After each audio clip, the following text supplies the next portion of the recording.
সকালে পূর্ণিমা তিথি দর্শন করে তোমাদের মনোবাসনা পূর্ণ করো। সেই দিন আজকে এই পূর্ণিমা তিথি সেই 7,000 ব্রাহ্মণ মনের শিবন তাদের মনোবাসনা পূর্ণ করতে হবে। গোবিন্দ আমার মুরলীধ্বনি করলেন, আর যখন মুরলীধ্বনি করলেন না সকল গোপী ছুটতে ছুটতে চলে গেল। বাবা শুধু গোপীদের নাম ধরি কেন? যখনই আমাদের নাম ধরি গোবিন্দ বাঁশিটা বাজাবেন, গোবিন্দের হস্তের বাঁশিটা যখন আপন আপন নাম ধরে বেজে উঠবে, ওমা সে 7 তালাতেই থাকুক কিংবা 8 তালাতেই থাকুক, ধনী হোক কিংবা কাঙ্গাল হোক, যে এখানেই থাকুক না কেন, সঙ্গে সঙ্গে তাকে সুন্দর পৃথিবী পরিত্যাগ করে চলে যেতে হবে। ভাই বলো, বন্ধু বলো, পুত্র বলো, কন্যা বলো, সন্তান বলো, সবাইকে চলে যেতে হবে। কেউ থাকবো না বাবা চিরদিনের জন্য। যখন গোবিন্দের হস্তের বাঁশি বেজে উঠবে চলে যেতে হবে আমার। আজকে আমার গোবিন্দ মুরলীধ্বনি করেছে। সকল গোপী যখন আপন আপন নাম ধরে গোবিন্দ হস্তের বাঁশিটা বাজালেন, কোনো গোপী বাবা স্বামীর চরণ সেবা করছে, কোনো গোপী সন্তানকে সেবা দিচ্ছে, কেউ শাসছে, সমস্ত গোপী ছুটে চলে যাচ্ছে বাবা, সবই ছুটে চলে।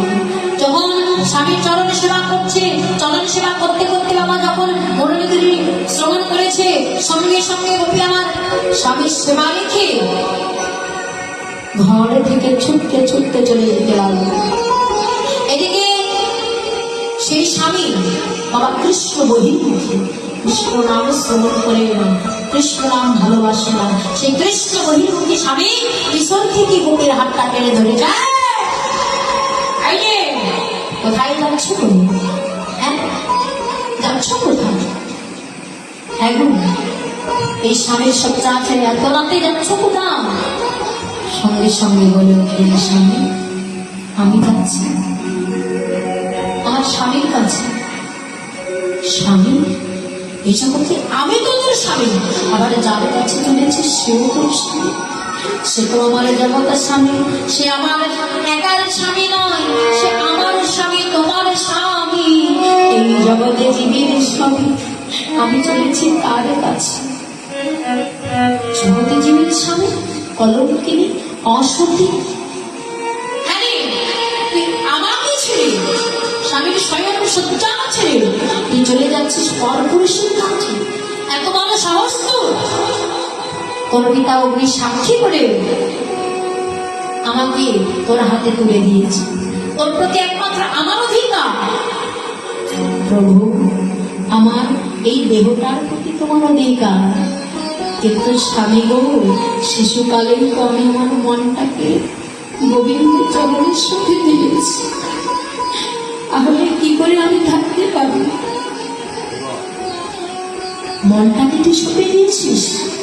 যখন এই কথা শুনলেন বাবা, সঙ্গে সঙ্গে সেই গোপীর হাতটি টেনে ধরে কাঁদতে কাঁদতে ঘরের মধ্যে বন্ধ করে দিলেন দরজা। যখন এই দরজা বন্ধ করে দিল, বলে আমি যদি তোর দেহপতি হই, আমার জন্য দেহটা রেখে ওই মনটা নিয়ে যা দেখি পরমপতির কাছে কেমন করে যেতে পারিস।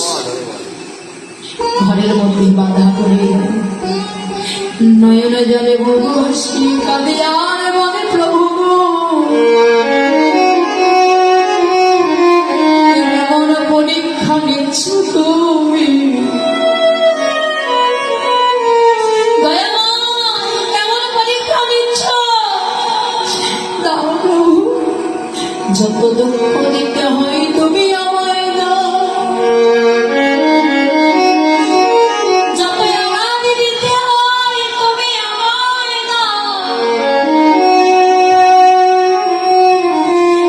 কিন্তু প্রভু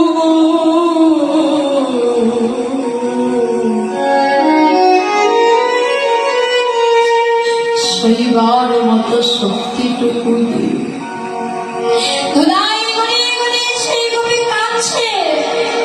নয়ন জলে বহু হাসি কাঁদছে, প্রভু আমি কি তোমার স্মরণে হব না? তোমার চরণ সেবা থেকে কি আমি বঞ্চিত থাকবো? প্রভু একবারই কৃপা করে এই অভাব দেখা দাও।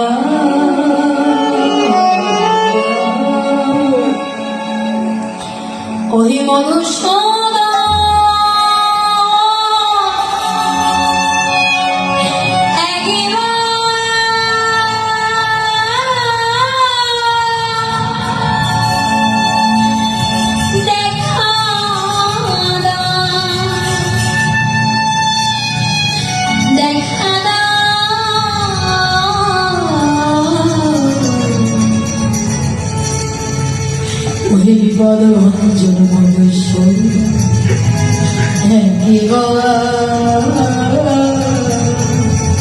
দেখা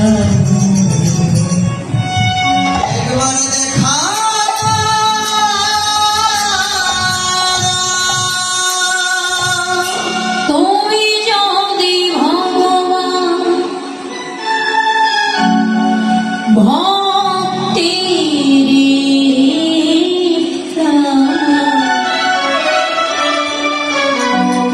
তবে কেন দুঃখ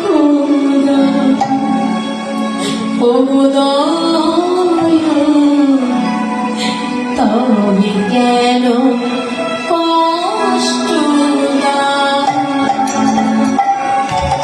যদি তুমি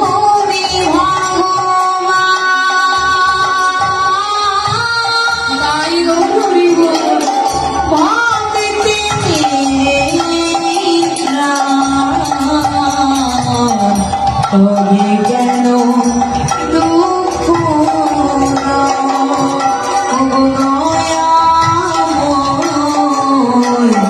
তবে কেন দুঃখ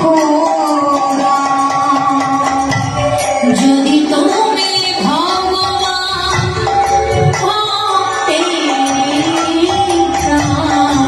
তবে দুঃখ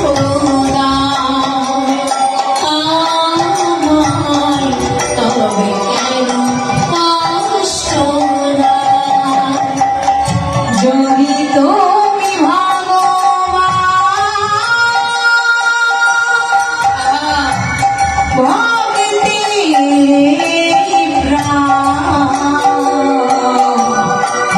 কেন দুঃখ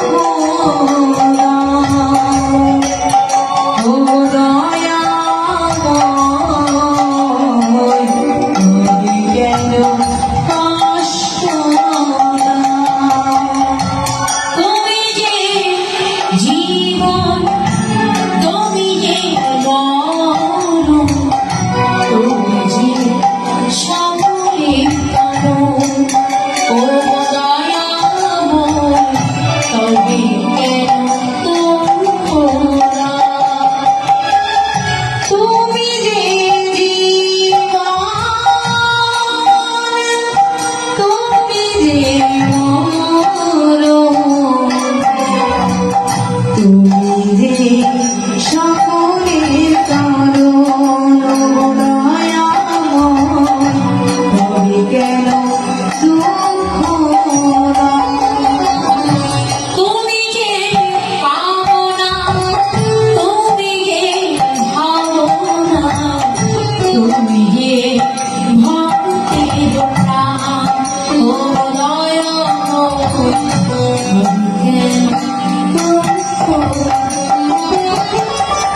তুমি যে কামনা তুমি যে ভাবনা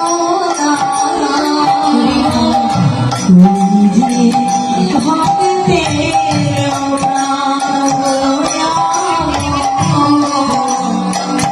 তবে কেন দুঃখ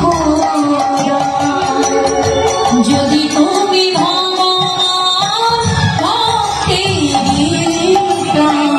তবে কেন দুঃখ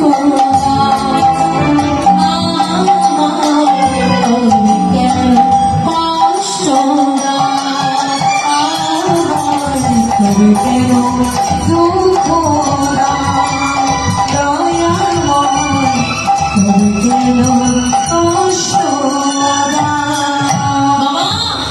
ঘরের মধ্যে সেই গোপী ধুলাই গড়িয়ে গড়িয়ে কাছে প্রভু কৃপা করে দেখা দাও প্রভু ভগবানের কতক্ষণ ভক্তির পানি না চেয়ে থাকতে পারে গো মা কৃপা করলে মনটা নিয়ে গেল বাবা সেই রাষ্ট্রমঞ্চে আর দেহটা পড়ে গেল বলুন তো